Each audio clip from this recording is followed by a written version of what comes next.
Dimanche 20 juin 2021, mesdames et messieurs, bonjour, il est 6h30 et c'est l'heure de vous informer sur RTI 1.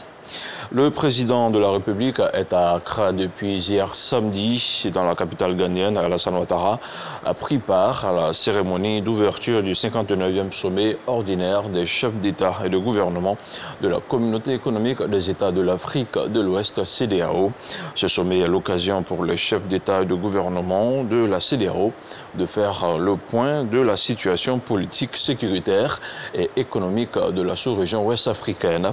La rencontre permettra d'examiner les rapports sur la situation au Mali, l'état de la communauté ainsi que la réforme institutionnelle et le programme de la monnaie unique de la CEDEAO. Le compte-rendu de Jérôme Kofi Aboula. La CEDEAO a son 59e sommet ordinaire. Rencontre sous la présidence du chef de l'État ghanéen Nana Akufo-Addo en sa qualité de président en exercice de la conférence des chefs d'État et de gouvernement de la Communauté économique des États de l'Afrique de l'Ouest. Le président de la République de Côte d'Ivoire, Alassane Ouattara, y a pris part. Le chef de l'État ivoirien et ses pairs se sont donc retrouvés ce samedi à Accra, la capitale ghanéenne, dans le but de plancher sur la situation politique, économique et sécuritaire dans la sous-région et prendre des mesures adéquates.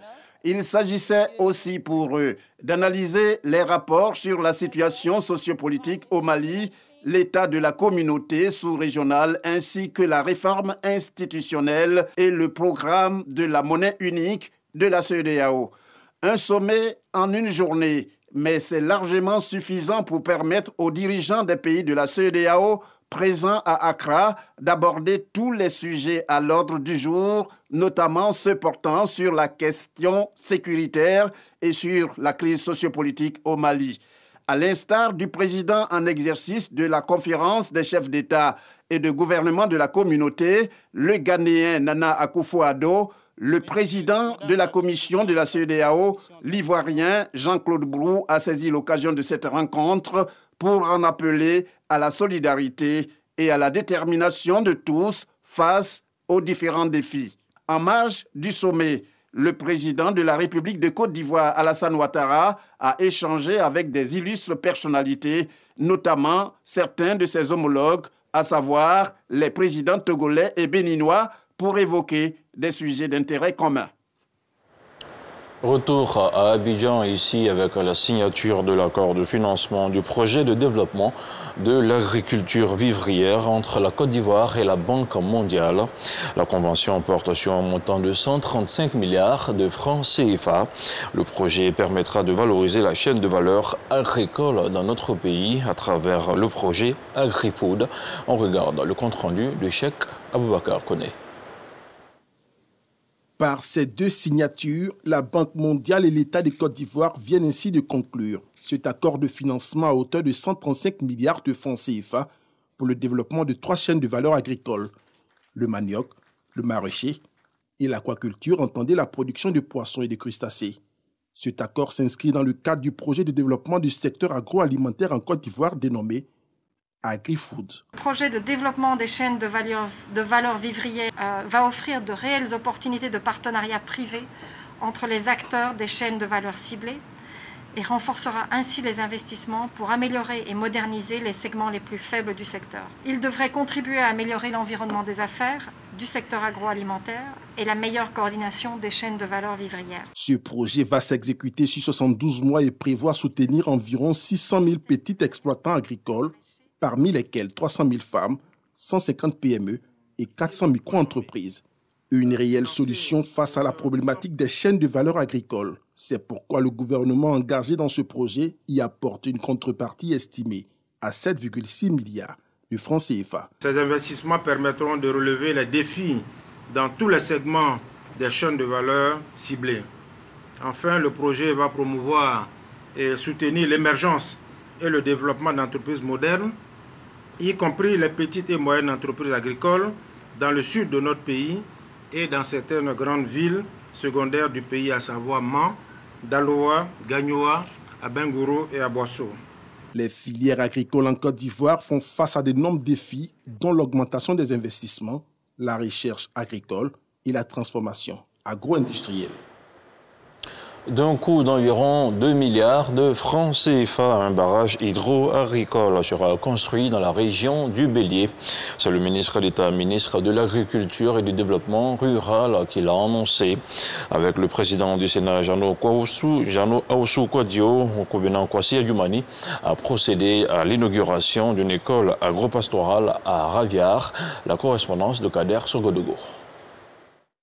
Raviar. La localité est dans le département de Didiévi et a certainement trouvé son chemin pour son développement économique. La construction d'un barrage et l'aménagement d'un périmètre agricole de 125 hectares pour garantir une production de paddy de 3000 tonnes l'an. Montant total du budget, environ 2 milliards de francs CFA. C'est en présence du ministre d'État, ministre de l'Agriculture et du Développement rural et de plusieurs membres du gouvernement, sans oublier le président du Sénat, Jano Aoussou Kwadio, que le projet a été lancé. Il est à inscrire dans le cadre du projet agro-industriel dans la région du Bélier. Ce n'est pas tout. Raviar bénéficie en supplément d'une école agro-pastorale réalisée par le conseil régional. Ce barrage est constitué d'une digue d'une longueur d'1,5 km. La retenue d'eau s'étendra sur une surface de 262 hectares pour un volume de 8 millions de mètres cubes. Les travaux ont permis, premièrement, de construire 4 salles de classe plus bureaux, un bloc administratif, la loge du gardien, la cantine, 2 blocs dortoirs avec toilettes, 2 logements pour encadreurs et l'infirmerie. Le coût de l'investissement régional a été de l'ordre de 264 millions.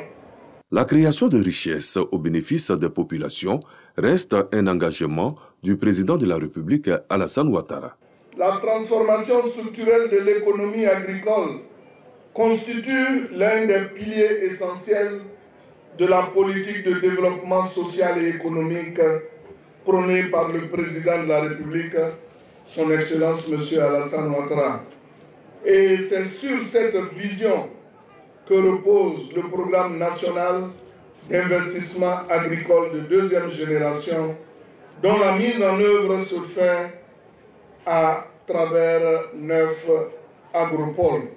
Le président du Sénat, fils de Raviar, a tenu à rappeler à tous le sens de son combat. Merci, Monsieur le Président. Continuez à travailler pour vos parents. Parce qu'un vrai président de la République contribue à forger positivement l'opinion de ses citoyens vers des valeurs qui rassemblent, vers des valeurs qui fédèrent. C'est ce que le président Félix Houphouët-Boigny a fait. Et le président Alassane Ouattara est sur ce chemin lumineux tracé par le président Félix Houphouët-Boigny. Chers parents, je voulais m'adresser à vous. Je suis allé à la pêche, dans les eaux poissonneuses de l'oufoutisme, des eaux poissonneuses du RHDP. Et voilà ce que j'ai trouvé, voilà ce que je vous amène aujourd'hui. J'ai pêché, j'ai trouvé le gros poisson, nous allons le partager. Car on ne partage pas la misère, on ne partage pas la faim, on partage le succès, on partage la richesse. L'école agro-pastorale, dont les apprenants sont déjà à la tâche, a bénéficié d'outils nécessaires pour son fonctionnement. Les hôtes du jour ont d'ailleurs procédé à la première récolte de tomates. Des tomates bio, il faut le signaler. Un mot de santé à présent. La journée mondiale de lutte contre la drépanocytose a été célébrée hier samedi. Cette année, c'est la commune de Port-Bouët qui a été choisie pour abriter la commémoration en Côte d'Ivoire. Une conférence, des séances de dépistage gratuit, des expositions faites par des ONG engagées dans la lutte contre cette maladie ont meublé le programme. Notons qu'en Côte d'Ivoire, 12% de la population est porteuse de l'hémoglobine S, faisant de la drépanocytose un véritable problème de santé publique. Le reportage de Walter Amadou Ouattara. Centre pilote de Port-Bouët. Des enfants, accompagnés de leurs parents, bénéficient d'une séance gratuite de dépistage de la drépanocytose. C'est pour savoir s'ils ont la maladie ou pas. S'ils ont la maladie, on sait comment les traiter, les suivre aussi. Comme façon, moi, je l'ai fait. Je me suis fait dépister. Tous les enfants doivent venir se faire dépister. Il faut avoir le courage. Parce que mon fils, à l'école, on se moque de lui par rapport à sa taille, tout et tout. J'ai beaucoup mal, donc j'invite les parents à venir se faire dépister pour éviter les unions entre parents malades. C'est un pan de la cérémonie commémorative de la Journée mondiale de lutte contre la drépanocytose. Journée instituée par l'OMS, Organisation mondiale de la santé, et célébrée chaque 19 juin pour promouvoir dans les ménages la sensibilisation et le dépistage systématique avant la conception de l'enfant afin de réduire le risque de survenue de la maladie. Il est souhaitable en tout cas que la prise en charge soit subventionnée, parce que c'est une prise en charge qui coûte cher, qui se fait tout le long de la vie du malade. Certaines recommandations ont été faites par des institutions internationales comme l'Union africaine, l'ONU, l'OMS. Un dépistage néonatal, parce que quand le diagnostic est fait tôt, la prise en charge est plus facile, qu'il soit construit dans les pays des centres nationaux spécialisés de prise en charge et de recherche. Alors, sur le terrain, on constate que tous les pays pratiquement ont des centres, sauf la Côte d'Ivoire. Les patients et parents d'enfants qui souffrent de cette pathologie souhaitent une subvention du traitement par l'État. En Côte d'Ivoire, 12% de la population porte l'hémoglobine S, faisant de la drépanocytose un véritable problème de santé publique. Le Programme national de lutte contre les maladies métaboliques et de prévention des maladies non transmissibles a piloté cette activité.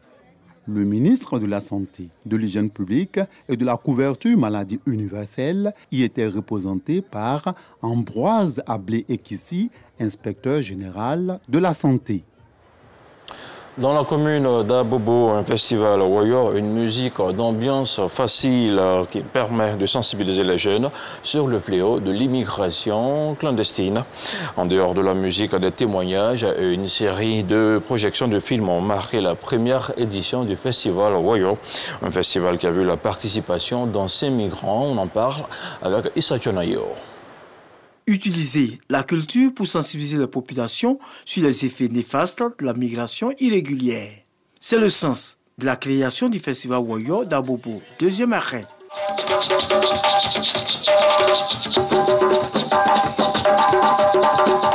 La commune d'Abobo est considérée comme une zone favorable à l'immigration clandestine.